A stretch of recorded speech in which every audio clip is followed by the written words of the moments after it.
Allez,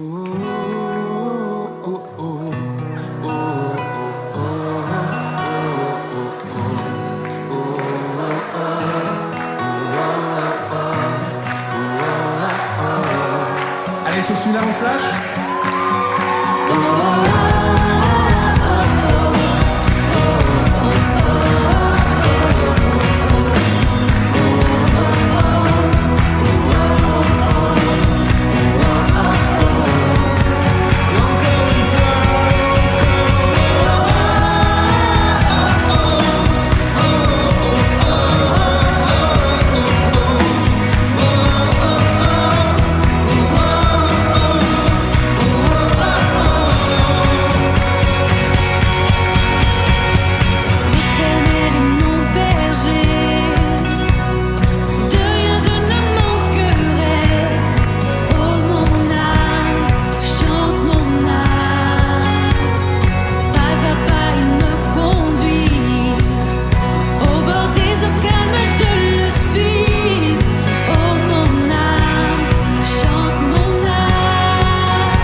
son sang pour moi.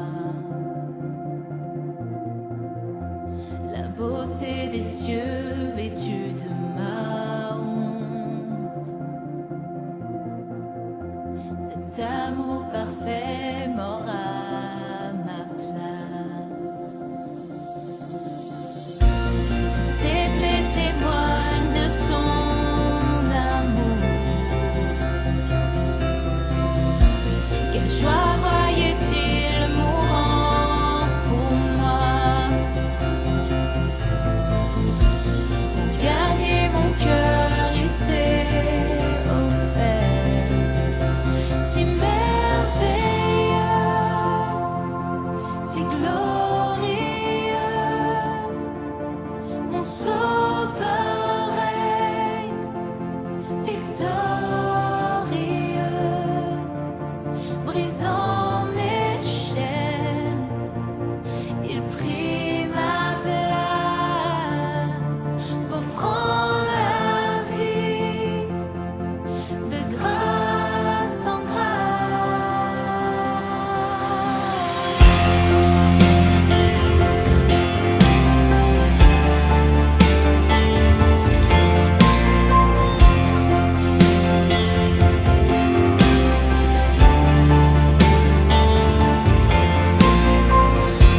Si les cieux ont vaincu ce tombeau, combien grand est l'espoir en ton nom. Cette passion qui a dépouillé l'enfer, cette promesse qui a fait rouler la pierre. Si ma liberté valait ta vie, pour me pardonner, oh quel grand prix. Oh Jésus, oui par amour tu as tout payé. Si merveilleux, si glorieux, mon sauveur est victorieux, brisant mes chaînes, il prit ma place, m'offrant la vie de grâce en grâce.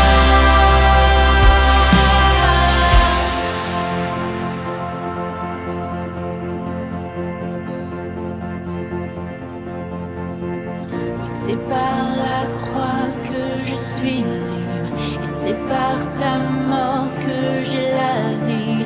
Jésus, à jamais je veux chanter les merveilles de ta grâce. C'est par la croix que je suis libre, et c'est par ta mort que j'ai la vie.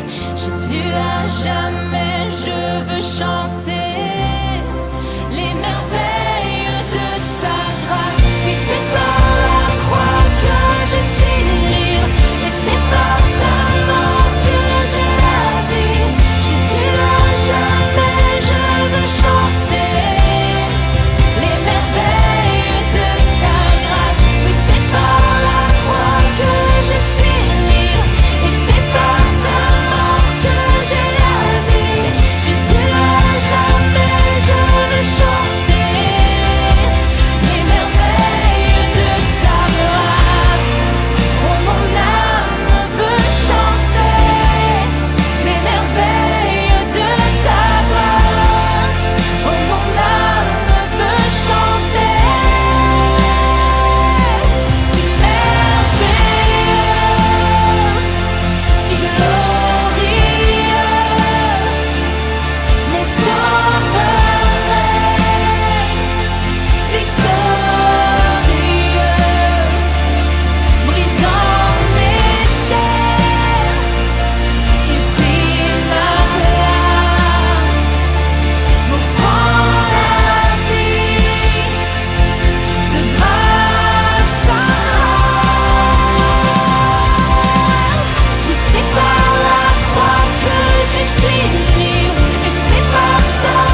si glorieux,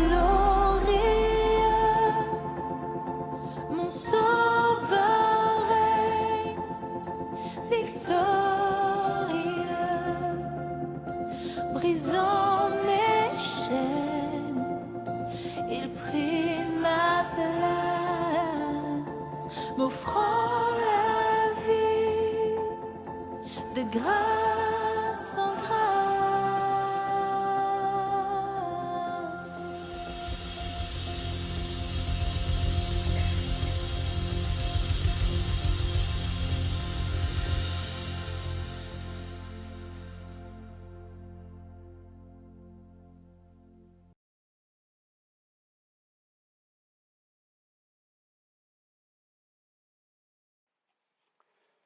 Chers amis, bonsoir. Je suis heureux de vous retrouver pour cette émission de milieu de semaine, même pendant les vacances, mois de juillet et août, et simplement vous préciser qu'elle vous est proposée par le Centre évangélique Voironnais sur sa chaîne YouTube de la Cité de Lumière.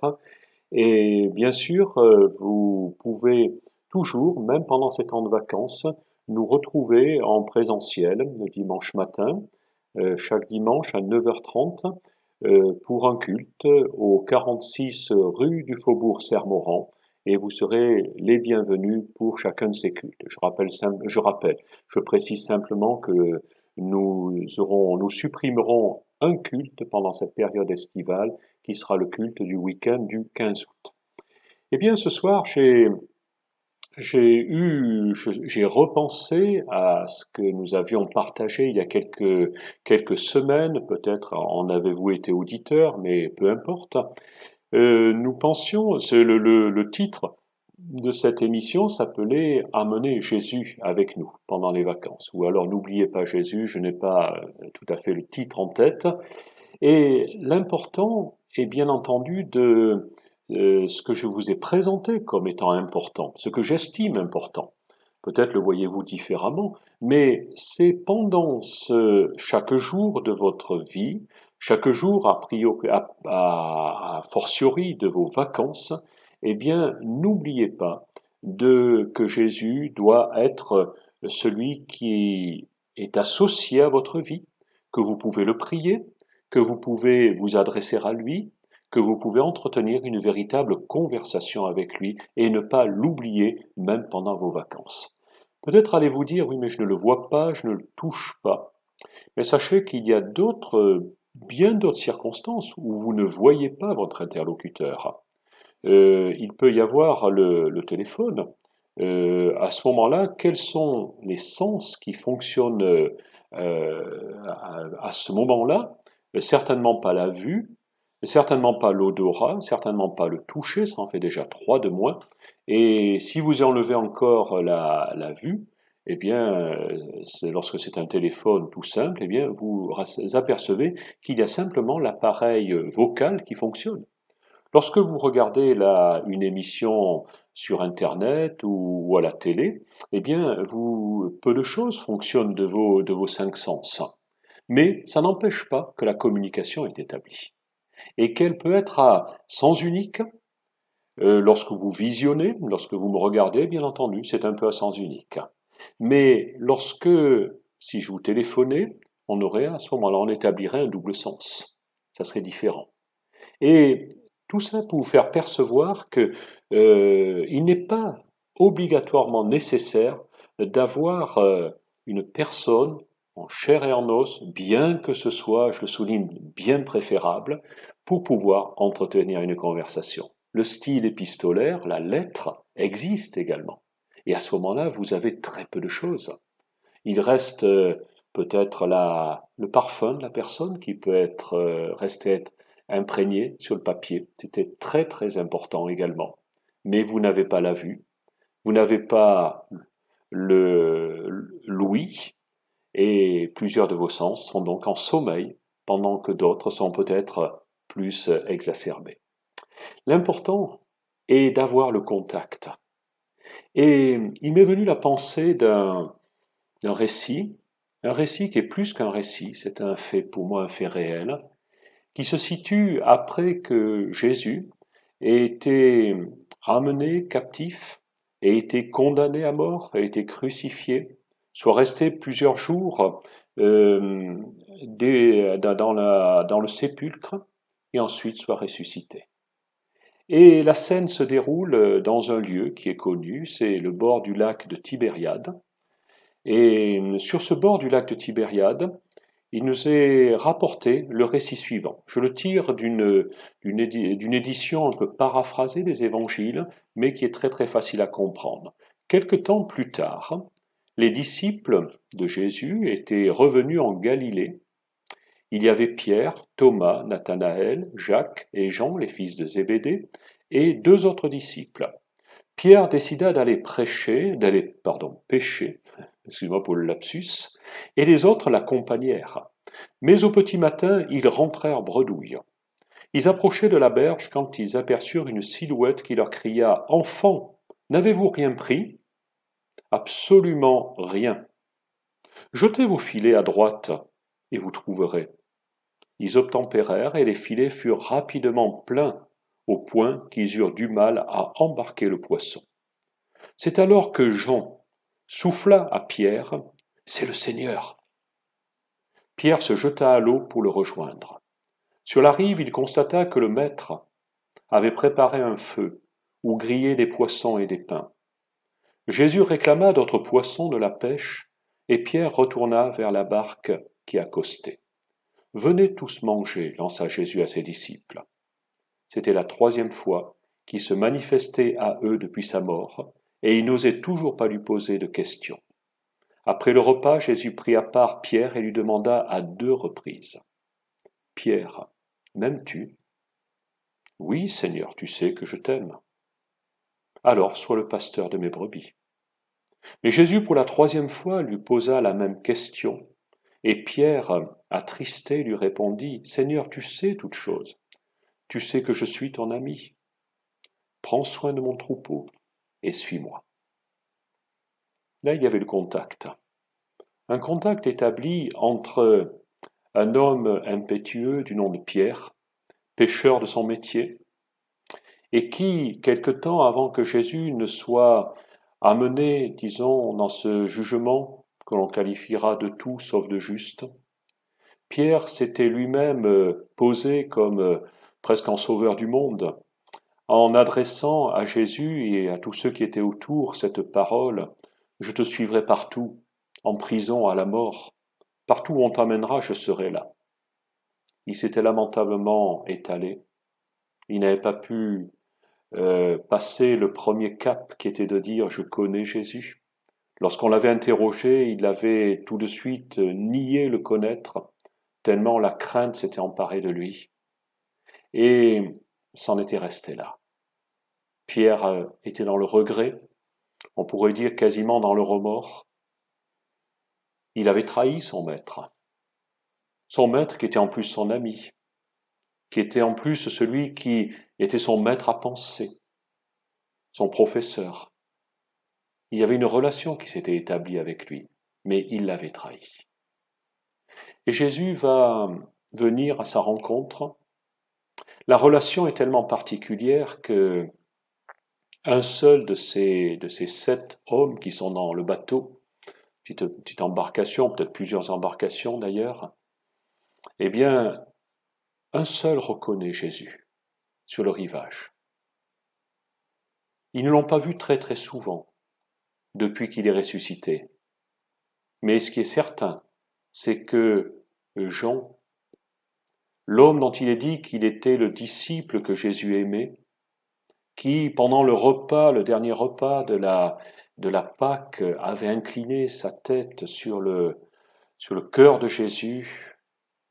Il était le plus jeune de la bande, semble-t-il, du groupe. Et il avait posé cette question, qui va te trahir ? Car Jésus venait d'annoncer que l'un d'entre eux allait le trahir. Et Jésus avait donné une réponse à Jean. Plus tard, lorsque Jésus va être honteusement exposé sur une croix, nu, dépouillé de toute sa dignité, devant lui, quelques personnes ont fait le chemin, très peu, mais parmi ses disciples, Jean se trouve présent. Il a une certaine intimité avec Jésus, et il le reconnaît sur le rivage. Il est le seul à le reconnaître. Mais par contre, Pierre, qui est attentif, dès qu'il entend « c'est le Seigneur » de la bouche de Jean, aussitôt, l'homme impétueux se jette à l'eau, rejoint le rivage et va rencontrer le Maître avec lequel il a le désir intense de renouer le contact. Il ne peut pas rester comme cela. Ce n'est pas possible. Et il ne sait pas comment les choses vont se faire. Mais nous, lorsque nous voyons ce récit qui se déroule, il y a là un repas, on se croirait en France. Le repas est là, il n'y a pas de saucisson ni de tartine de beurre, mais il y a du poisson. Il y a déjà quelque chose qui est sur le grill, sur le barbecue, qui est en train de griller. Jésus a déjà pêché par lui-même. Il s'est déjà procuré le poisson. Mais il est tellement tourné avec attention vers ces hommes qu'il aime, il n'a jamais cessé de les aimer. Et il se tourne en disant, apportez-moi un petit peu plus de votre poisson, de ce que vous venez de pêcher. Personne ne va dire, oui, mais c'est miraculeux, c'est toi qui nous... Non. Jésus respecte leur dignité et ils apportent ces poissons. Ce soir, ma pensée est de dire, première chose, quelle intimité dans ce groupe. C'est pas, Jésus ne va pas commencer à régler ses comptes, dire, dites voir autour du barbecue, qui est-ce qui a été fidèle envers moi jusqu'à ce que j'ai été crucifié, dites-le moi. Il aurait pu poser cette question, les mettre mal à l'aise. Il aurait même pu, s'il avait eu envie de plaisanter, c'était peut-être pas l'heure, hein, mais charrier un petit peu et dire, vous êtes tous des lâches. Dites-le moi. Non, non, il mange avec eux. Il les retrouve, et avec le grand plaisir qui est le sien. Il est allé jusque là où il se trouve, parce que il faut bien savoir que ces disciples, ces hommes, ces pécheurs, étaient retournés à leur activité. Ils n'avaient plus l'intention d'être, je dirais, les sauveurs du monde. Leur intention était de retrouver leur ancien métier, comme si la parenthèse Jésus se terminait. Mais en faisant cela, eh bien, ils ignoraient que Jésus allait, lui, se mettre à leur recherche et les retrouver. Ce soir, j'ai un désir, c'est que vous puissiez faire la même rencontre. Ah, bien sûr, vous n'irez peut-être pas au bord du lac de Tibériade, bien que je peux vous assurer que c'est très agréable. Mais là où vous êtes, n'y a-t-il pas un rendez-vous qui peut être pris et dans lequel, eh bien, comme le dit le livre de l'Apocalypse, où l'Apocalypse, je me méfie, c'est un livre peut-être difficile, mais pourtant il y a un texte que je vous laisse, avant que nous ayons une petite pause musicale. Je me tiens à la porte, je frappe. Si quelqu'un entend ma voix, qu'il ouvre la porte, j'entrerai chez lui, je souperai avec lui, et lui avec moi. Cette invitation, elle est pour vous. Je vous propose d'interrompre un peu notre programme par une petite pause en chanson, et nous nous retrouvons juste après. À tout à l'heure.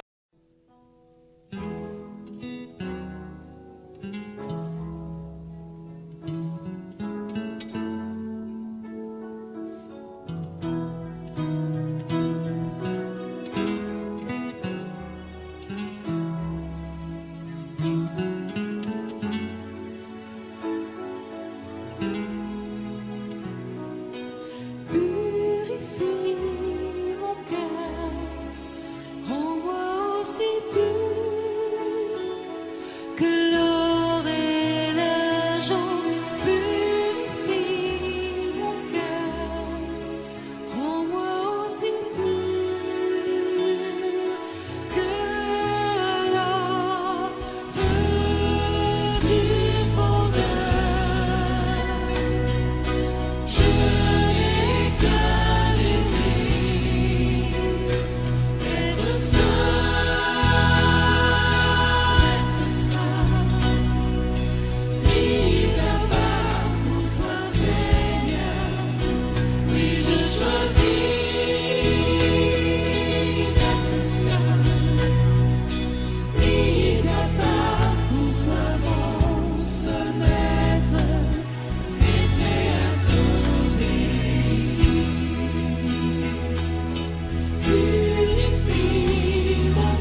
Je vous retrouve, chers amis, là où nous sommes arrêtés il y a quelques instants, au bord du lac de Tibériade, du lac de Galilée, c'est le même lac.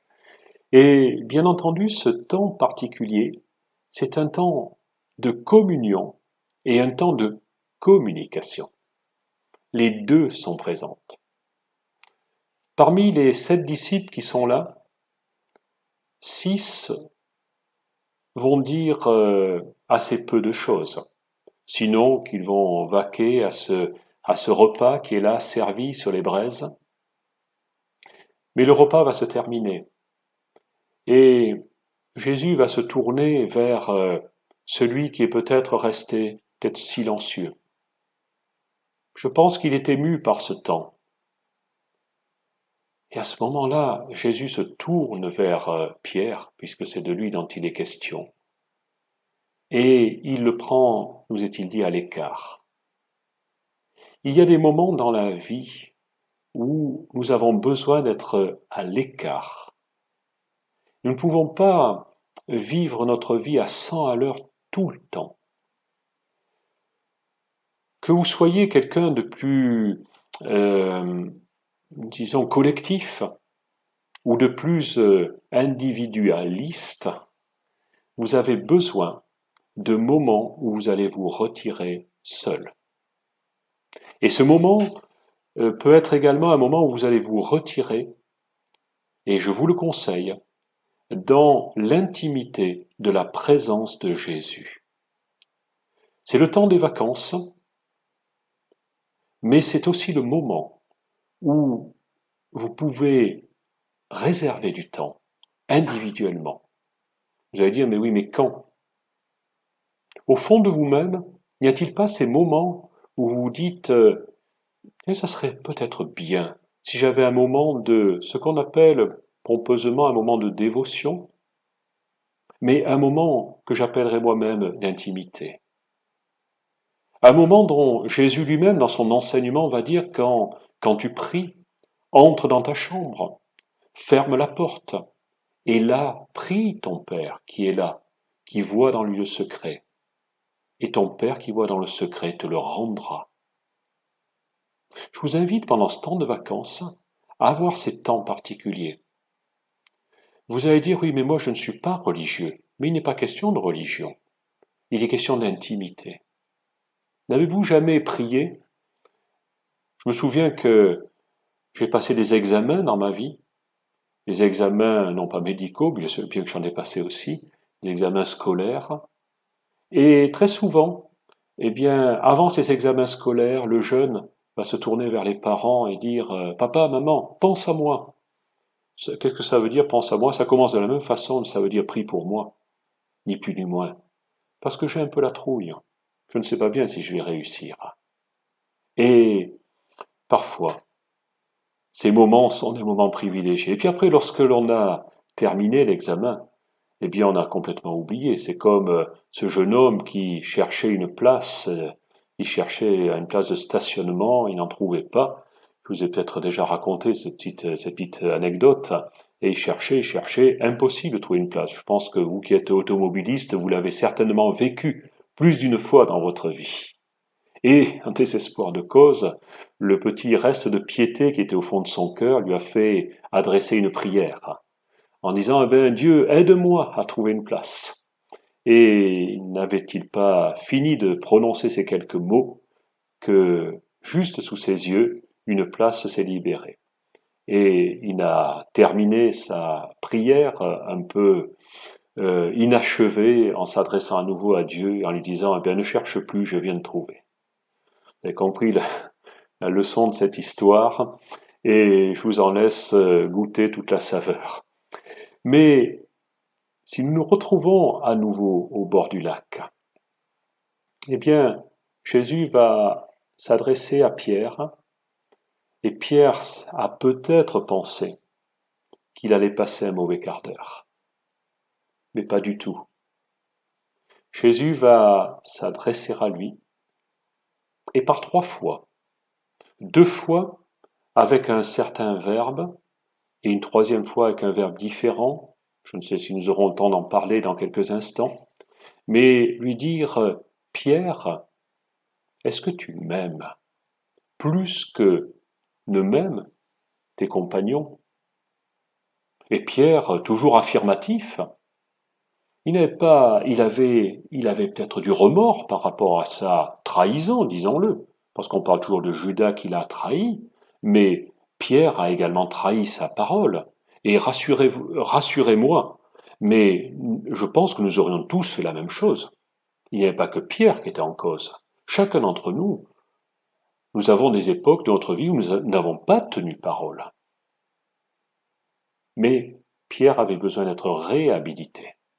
Et il va dire à Jésus, mais bien sûr, tu sais que je t'aime. Deuxième fois, Jésus va employer ce verbe d'aimer dans un sens extrêmement profond, extrêmement intime, et Pierre va répondre par un mot qui va être beaucoup plus léger. Je t'aime, un verbe qui en grec se dit philéo, et que l'on retrouve dans plusieurs racines de mots, la philosophie, aimer, la sagesse, Théophile, un prénom qui est peu porté mais bien connu malgré tout, Phile, c'est l'amour, Théo, c'est Dieu, ami de Dieu. Encore d'autres expressions. Dans le livre de l'Apocalypse, on trouve une église qui s'appelle l'église de Philadelphie. Phila, l'amour, et Philadelphie, l'amour fraternel. Donc on voit que cet amour est là. Mais il est d'un degré moins élevé que le premier verbe que Jésus a employé. Mais Pierre, soudain, au travers de son expression, va devenir il va se situer davantage à la place où il estime devoir être. Et enfin, pour la troisième fois, et cette fois-ci, Jésus va employer le même mot que lui. Il va lui dire, Pierre, est-ce que tu m'aimes? Philéo. Comme tu viens de dire avant. Et Pierre va comprendre la chose. Il va être même attristé. Il va réaliser que la question de Jésus a changé. La parole de Jésus a la capacité de nous pousser dans nos retranchements. Prier n'est pas faire le fanfaron. L'Évangile nous parle de deux hommes. Un homme qui était un pharisien, donc un homme religieux, profondément versé dans la loi de Moïse, dans les Écritures. Un autre qui était un homme insignifiant, un percepteur d'impôts à la solde des Romains. Quelqu'un, lorsqu'on le croisait, on n'avait que du mépris vis-à-vis de lui. Les deux hommes étaient en train de prier. Le premier en train de dire « Je te loue, Dieu, de ce que je ne suis pas comme le reste des hommes qui sont avares, pécheurs, etc. » Le deuxième, publicain, l'homme que l'on rejetait, c'est en train de battre sa coulpe, d'être humilié profondément devant Dieu. Et sa prière était tout autre. Sois apaisé envers moi, ô Dieu, qui suis un homme pécheur. Et Jésus va dire, lequel de ces hommes a bien prié? Lequel sera exaucé? Le deuxième, certainement, car il a été droit et honnête. Il n'a pas été fanfaron. Pierre, à ce moment-là, commence à descendre d'un degré de l'échelle. Et sa réponse est tout autre. Lorsque Jésus lui a dit, eh bien, si tu m'aimes, sois le berger de mon troupeau. Je te confie les brebis que je vais laisser. Mais à ce moment-là, Pierre va répondre, mais attristé, nous est-il dit, Seigneur, tu sais toutes choses. Tu sais que je t'aime. Il va toujours lui dire qu'il l'aime. Et c'est sincère, je le crois. Mais en même temps, il va lui dire, tu sais toutes choses. Ce soir, permettez-moi de vous dire que Jésus sait toutes choses à votre sujet. Ce n'est pas la peine de cacher les choses. Ce n'est pas la peine de faire celui qui peut avoir des secrets. Il y a un chant qui a été traduit en français, qui nous dit la chose suivante, Dieu nous aime, rien n'est secret. Tous nos problèmes, il les connaît. Et ce soir, je veux vraiment vous laisser cela sur le cœur. Non seulement d'emmener Jésus avec vous pendant vos vacances, mais également d'entretenir une conversation avec lui, d'être attentif à ce qu'il a à vous dire. Relisez ce texte, il est très très très intéressant à lire. Il se trouve dans l'Évangile selon Jean, au dernier chapitre de l'Évangile. Et vous allez trouver ce récit qui est tout à fait magnifique, où Pierre, à ce moment-là, est réhabilité. Et quelques instants après, nous n'aurons pas le temps d'aller plus loin, mais Jésus va lui donner une grande leçon, une leçon qu'il est capable d'entendre maintenant. Il va lui dire, Pierre, quand tu étais jeune, tu mettais toi-même ta ceinture. La ceinture, dans le passé, était là pour tenir le vêtement. Vous voyez, quand Pierre était à la pêche, il s'était dépouillé de ses vêtements, il s'est même dit qu'il était nu. Mais là, arrivé sur le rivage, il s'est certainement revêtu de son vêtement, et il a attaché ce vêtement avec une ceinture. Et Jésus va lui dire, ce vêtement que tu portes, quand tu étais plus jeune, c'est toi-même qui mettais ta ceinture. Personne n'était là pour t'assister. Mais il viendra un moment où tu élèveras tes mains comme pour laisser ton vêtement aller, et quelqu'un d'autre saisira la ceinture, la mettra autour de tes reins et te mènera là où tu ne veux pas aller. Ce soir, je vais m'arrêter, donc nous allons terminer cet entretien. Êtes-vous prêts à aller dans la direction où Jésus veut vous conduire? Il y a certainement un chemin que vous n'avez pas encore parcouru, mais commencez à le parcourir pendant ce temps de vacances. Relisez ce texte, je vous le conseille. Relisez-le une fois, 2 fois, 3 fois, et posez-vous cette question. Jésus, est-ce que je suis prêt à lever mes mains, peut-être en signe d'adoration, mais surtout en signe d'abandon, de façon à ce que tu puisses ceindre mes reins. Les reins, c'est le symbole de la force. Que ce ne soit plus moi qui sois ma seule force dans la vie, mais que toi, tu deviennes ma force, et que tu puisses m'amener là où tu veux toi-même m'amener. Ça ne sera peut-être pas mon premier choix, mais ça sera le choix que tu voudras pour ma vie. Je vous laisse avec ces quelques paroles. Je vous souhaite une bonne fin de soirée. Nous allons avoir encore un temps musical et je vous souhaite également, si vous n'avez pas encore pris vos vacances, un temps de vacances et vous donne rendez-vous pour une prochaine émission et peut-être, pourquoi pas, pour un prochain culte dans nos locaux. Passez une bonne soirée, que Dieu vous bénisse les uns et les autres, vous et toute votre famille, et à très bientôt.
lorsque je lève mes